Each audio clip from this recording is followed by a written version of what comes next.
So my mortgage is 1400. Let's round it up. Always round up, right? 1400 just to have room for error, right? So 1400.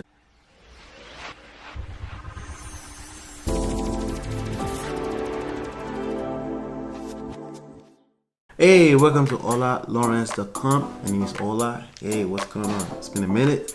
I have a video here. I wanted to share a quick tip here when it comes to real estate marketing. Everyone is talking about real estate marketing, and what is, there's a very common question that I get all the time, man. The question goes, how's the market?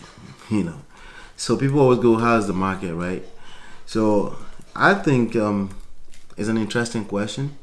A lot of time I don't have a good answer for it because of the angle that I came into real estate. It's a little bit through the back doors. Okay, I came in through the I came into the game a little bit different than most people. So because of that, my answer is not the typical answer that most people expect. Most people expect things like they expect answers like, oh yeah, the market is really hot right now, it's a good time to get in. And some people expect like, oh no, just lay off right now, don't buy right now, they expect one of those two. So but the truth of the matter is that real estate game is the real estate market to me is basically the same. I look at it like people look at the stock market. That's how I look at the real estate market. And I look at it from a standpoint of I feel like it's always the right time to make a move. Okay, now the question is always, are you educated enough to make the right move for that moment in time? Like, for example, if you came into the market in 2005 and 6 and you bought a two-family house in Newark, chances are you paid $350,000, $400,000 for that two-family, and chances are you got into trouble, the trouble that you couldn't get out of for the next 7 to 10 years from that point in time, right? So you came into the market and you made the wrong move. Okay, it wasn't like there was no right move for that moment in time. So real estate market, to me, when people ask that question, I feel like there are two reasons why people ask that question. Sometimes people ask it just to create a conversation, or because they find the conversation interesting, and that's okay. But I also feel like on the underlying factor, there could be fear, depending on if that person is actively looking at the market or not. So the underlying factor could be fear too. And that brings me to the next point, which is basically fear does drive the market value. It does drive the market condition. Basically emotion is what drives the market condition. Emotion, why? Because it's people. It's people that are buying and selling in real estate. So sometimes when there's confidence in the marketplace, you see the price start going up. It makes sense, right? It's demand and supply. Right? And when there's fear in the market, then it makes the price start to go down. So and then another factor is interest rate. Interest rate is also driven by those same exact underlying factor, which is emotions, which is fear, confidence in the marketplace, demand and supply, basically, which is driven by confidence and fear in the marketplace, right? So the confidence level of the marketplace is what drives. So when I say marketplace, I'm talking about majority of marketplace, and really what you don't want to be when you're coming into real estate, to either to buy a home or to buy, what you don't want to be is, you don't want to be part of the 97% of the marketplace. Okay, everybody else, most people that okay, they are part of 97%. They go by their emotions. They fall in love with the home because of what it makes them feel, and that's normal. There's nothing wrong with that. It's normal. I'm just saying that if you find a way to hybrid what you feel, what you would like your home to be, right? Something that you can call a home. Find a way to hybrid that together with something that makes financial sense. When you're buying a home, then you win the game. Okay, you win the game. Unlike most people. Okay. Ultimately, is what you can afford. Some people buy materials, houses, homes, cars. They buy based on It's my money, and I can buy whatever I want. That's cool. That's okay. Okay, no fight, right? But the people that win the game of finances in life, if you read enough books, also are very strategic about how they go about it. They look at some simple numbers, not complicated scientific formulas. That's not what I'm talking about. I'm talking about simple money management. Okay, I'm talking about how much money is coming in, how much money is going out, for how long. Where am I going to be? Where do I see myself 10 years from now? What about 30 years from now? How's my credit? Can I do rent to own right now? Is that a good idea? Should I? People do that. People ask a few questions before they make a move. But I have to tell you, some people still ask that question, but the ultimate prevailing factor in when they decide what home to buy is their emotions. And when I say that, I'm only saying it so you can be aware. I'm not saying it because it's a bad thing. It's not necessarily a bad thing. Nothing I say about people is bad. It's just be aware, okay? So you can use that information in your favor when you do decide that you want to buy something, okay? All right. So when I it's like when I go, this is how I feel. Let me give you an example of how I feel when you ask me how's the market, okay? I basically go to Google and I say real estate market, right? And I'm looking at a few headlines. One says accidental landlords, an unwelcome consequence of the housing. What does that tell you? Okay, accidental landlords, people that have to move. Basically, it says in the deep recession that followed the market shock, millions of jobs and trillions of dollars of housing wealth disappeared. When people have to move and they have to rent a property, that's the real deal. It affects the marketplace, okay? And then somehow they have to put the house on the market. The house is negative cash flowing. They decided to rent it, but when they rent it, the money coming from it is not adding up. Let me give you an example. Okay, let me give you an example. So you bought a house, okay?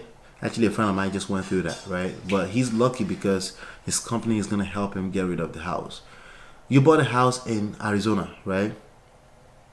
And 2 years later, your company moved, your job moved. Your company moved your job to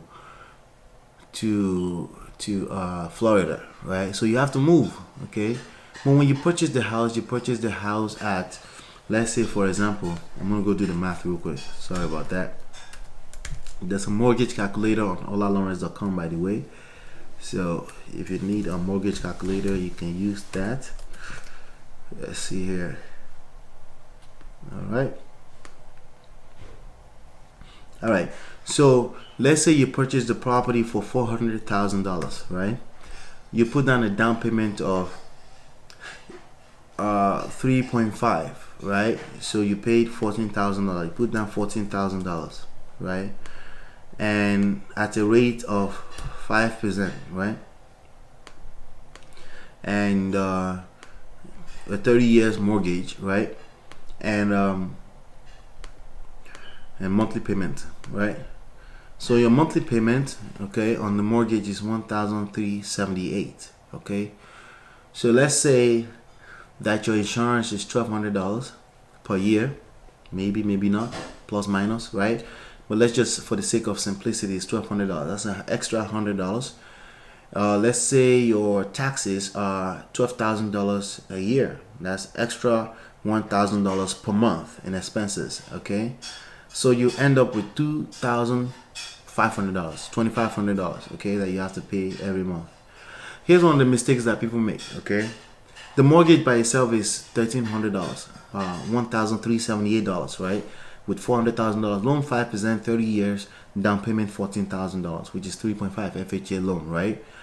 And some people go by that and say, hey, if my mortgage payment is $1,378, if I rent the rent in the area for a single family like this is $1,800, right? So my mortgage is $1,400. Let's round it up. Always round up, right? $1,400 just to have room for error, right? So $1,400, I can rent it for $1,800, right? This single family home, $400,000, I rent it for $1,800, right? That means I'm cash flowing $400 per month. Okay, wait, slow down. Remember, you have a $12,000 taxes on the property per year that you have to give to the city. Yes, taxes. Yes, there's taxes when you are in the United States, okay? And for life, you have to pay taxes on that property, okay? So that's $1,000 extra. So that's now your cost of owning that house is now $2,400, $2,400. Excuse me, I have code, so excuse me. So $2,400, right? That's the cost of owning this home. But there's insurance. So insurance, in an ideal world, let's say you have $1,200, right? So you have an extra $100 per month. That's $2,500. So it was cool. The surprise when you got to closing, you found out that you have to basically spit out $2,500 for owning the home every month, right? And it was a surprise because they told you your mortgage is $1,400. I can't tell you how many people over the years that I've seen come to me and say, I bought a house from this other realtor and they told me the mortgage was going to be $1,400, but I ended up with $2,500 at the closing. It happens all the time. People don't look close enough, right? But that's why I'm doing these videos, right? So now the real cost of owning the property is $2,500.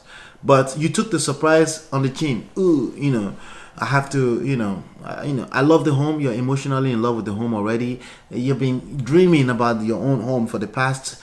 You've been on this transaction for 45 days now, and your mouth has been watering. Like you're ready to go. So you're not gonna back off of the closing. Most people don't. They say, okay, all right, I guess.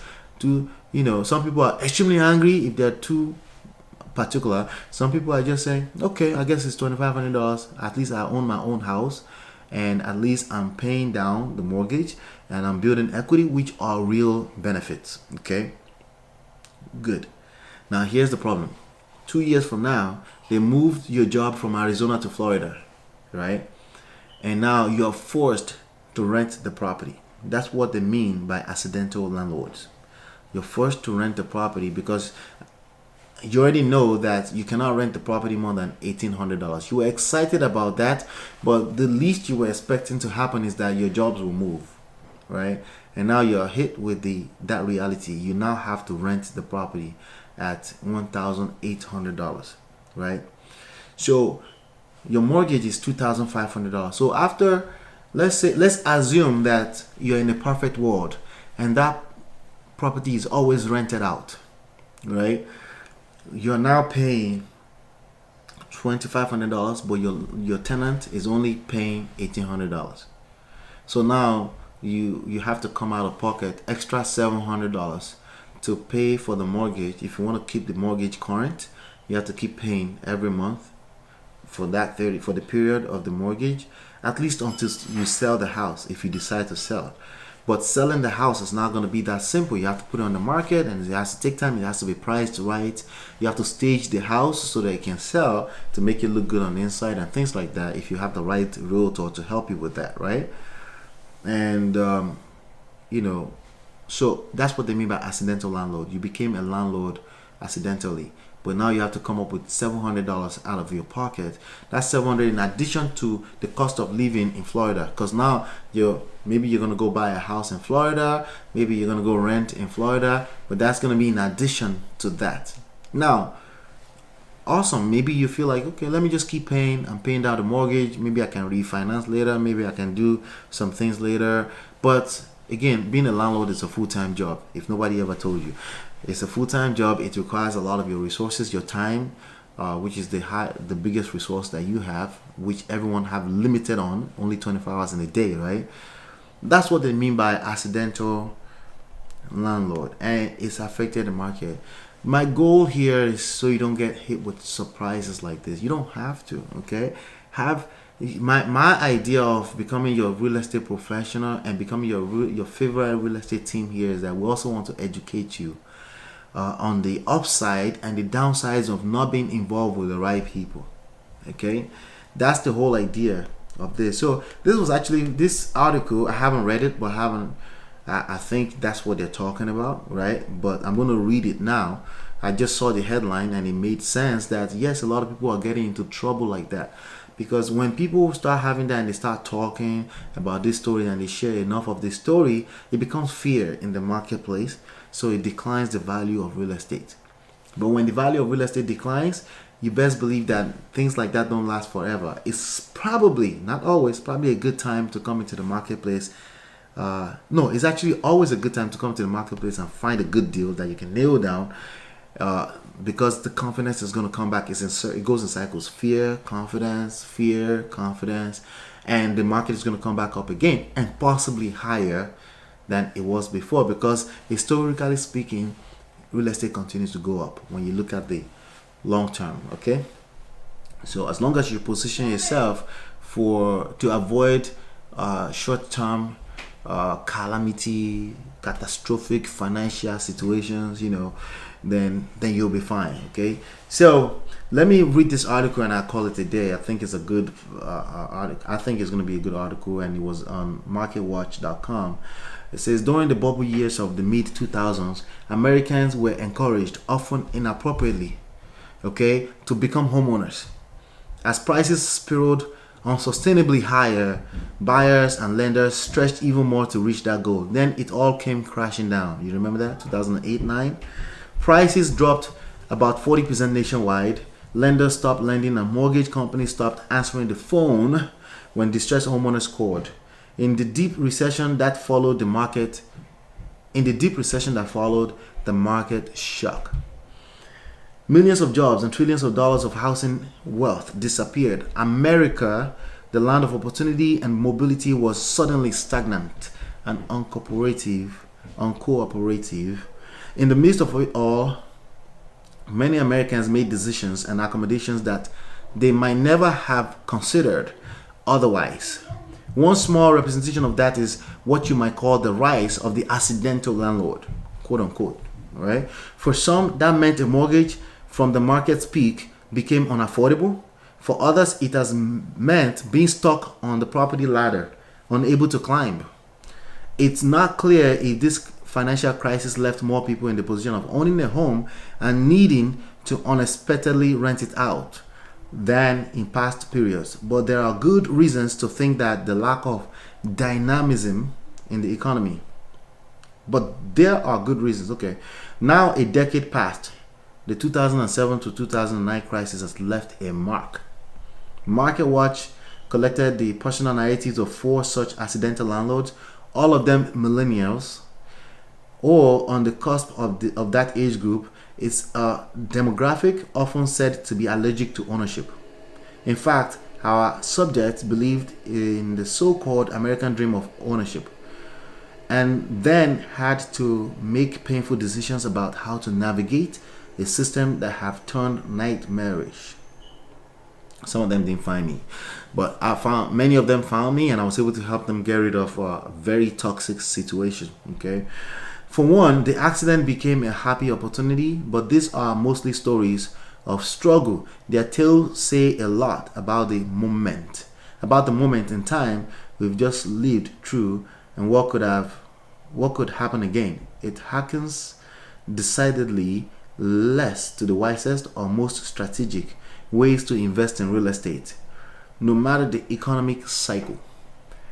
In these instances, the accidental part is as significant as the landlord bit.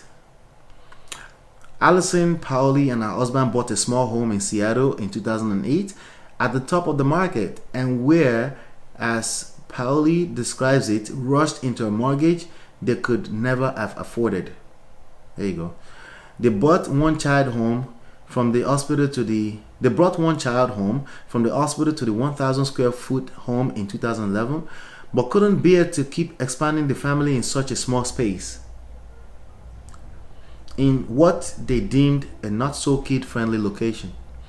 But they couldn't get any relief from the bank either. Finally, in 2012, with the help of the post-crisis Home Affordable Refinance Program, that's the HARP program, they were able to refinance, and some time later rented out the property and closed on a new, larger suburban home in July 2013, just months before twins joined the family. Paoli thinks people in our area are still stretching uncomfortably to buy housing, which she says she'll never do again. So that's the fear. When people get to a place where they say they'll never, that's fear. It's not your time to exercise fear. It's time for you to get educated. When you're confused, it's time to learn something new. Okay? We literally bought it as the market was peaking at the very top, and in the first month we lost equity. We could barely afford the home. We were one of those people that got taken advantage of. Our mortgage payment was $2,500 a month, and $500 a month was mortgage insurance. $500 a month was mortgage insurance. We had tried doing a short sale, a strategic short sale, I guess you call it. We tried, and the bank denied it. So short sale is not always a ghost. They say you have to be late on your payment. That's true. But I grew up with parents who always told me, don't ruin your credit. See, the knowledge you bring to the table from your parents sometimes, not all the time. Knowledge. I'm not talking about the wisdom. You have to know the difference between knowledge and wisdom. Those folks have wisdom, okay? But there's some knowledge that are time sensitive. Having credit when you're broke is, you might as well not have credit. You're going to kill the credit anyway. You're going to destroy the credit, okay? So you want to make sure that income is always king and not credit. If you have good, solid income, credit will take care of itself, okay? It's easy to have good credit with good income. That's what I'm saying. So this person came to the table with knowledge from parents that never ruin your credit, and then they held on to a toxic situation for longer than they need to, okay? The HOP program, which is the home affordable thing, that I think Obama created that, started, and we were able to do a refi to get out of the bad mortgage. We lowered the mortgage from $2,500 to $1,700. That enabled us to rent it out. See, they had to do that. Many people did not get that approval. Like most people didn't. It was right when the program started. Years of massive stress. Years of massive stress. What are we going to do? Trying to do the short sale. We didn't know what to do. We thought about walking away. At that time, the rental market wasn't super hot. People were renting, but it wasn't like now when rents were really high. We were able to rent it for a net of negative $50 per month. That means that they have to come out of pocket with $50 a month. We wanted to move to a place where we felt comfortable with our kids growing up, a place where they could ride bikes in a cul-de-sac. Now, here's the thing. Cul-de-sac means dead end, okay? It's not just $50 that they're spending out of pocket. They have to still monitor the property. They are a landlord. They can still get called for broken toilets, broken pieces, broken fixtures, things like that. So it's not just $50 negative net, okay? Luckily, the home was new and it didn't need work that year, that first year and two, to get it into rentable condition. We had a loss for a year. Every year since then, we've raised the rent $100 a month, and although taxes have gone up, we net $650 a month on it now. Not bad, okay? In my own landlord, I don't hire a company to do anything. Yeah, so she's not calculating the time she's spending on being a landlord, right? For the first time this year, I used Zillow's tool where you find a tenant. Okay, so it's probably a marketing tool here. You can also do all the application screening through them. That's a good tip. If you're a landlord, there's a tool on Zillow that you can use to do screening for your tenants, okay? My current tenant, some tech guy who moved up from Silicon Valley, pays me through Zillow now. It makes it a lot easier to be a landlord. The last tenant I had, they said they were trying to repair something that was already broken before they moved in, but they did a horrible job. Half the tenant I have given all the deposit money back to. Oops. One tenant, I took everything and more. She had a dog that was not potty trained. I had to replace all the carpet. They paid in the end, but I had to threaten to take them to small claims court. I'm not the best landlord in the world. I don't want to make friends with my tenant. I don't have time to micromanage my rental, well, most people have to. Maybe one day it will come back to bite me, but I'm not a professional landlord. My parents always told me, be house poor, invest in real estate. When you're young, don't pay rent because you are throwing money out the window. Yeah. Let's see here. At the same time, the housing market was going up at the time. I didn't know a whole lot about it like I know now. There was no such thing as a recession or the housing market hitting the bottom. So just like me, before it happened, I never thought of the idea of a recession, but it happened and it was hard. I still believe in real estate as a long-term purchase. It is, okay? Not as a short-term money maker. Hopefully you continue to build equity and you can move up into a second home. Just go short of what the bank says you can afford. Don't bite off what the bank says you can chew. That's a good idea. That's a good tip. I can't imagine if I had had to put a new roof on that place. It happens. Sometimes you buy a house, you have to put a new roof, you have to fix every other day something is broken, the pipes are busted. Oh my God. I don't know what I would do, have done. We were shopping at food outlet. So, long story short, how is the market? It depends on your education level, okay? It depends on how involved you are. When I put these videos out, make sure you watch every single one of them. Take your time, bookmark them. Come back to it later if you have to. Watch them over and over again, because these things are going to be very helpful for you to avoid the downsides of real estate. The upside is a lot bigger, especially if you're educated, okay? So that's what I have for you today. If you want a free consulting with me, just use the form. Please use the form.